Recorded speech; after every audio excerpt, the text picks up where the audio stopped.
الحمد للہ رب العالمین والصلاة والسلام علی سید المرسلین اما بعد۔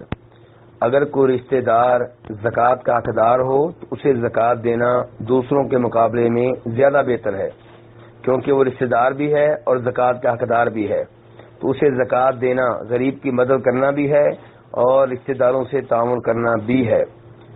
لیکن اپنے ہی بیٹے کو، اپنی ہی اولاد کو زکوٰۃ دینا یا اپنے والدین کو زکوٰۃ دینا، ایسی چیزوں سے اجتناب کیا جائے۔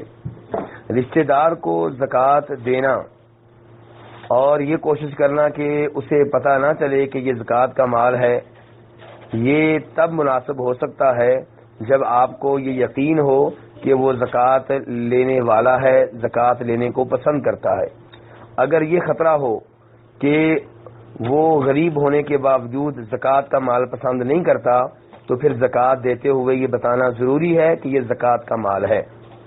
یہاں یہ بات بھی ذہن میں رہے کہ اپنے رشتہ دار کو زکوٰۃ دیتے ہوئے زکوٰۃ اللہ کے لیے دینا مقصود ہو، اس پہ احسان کرنا مقصود نہ ہو۔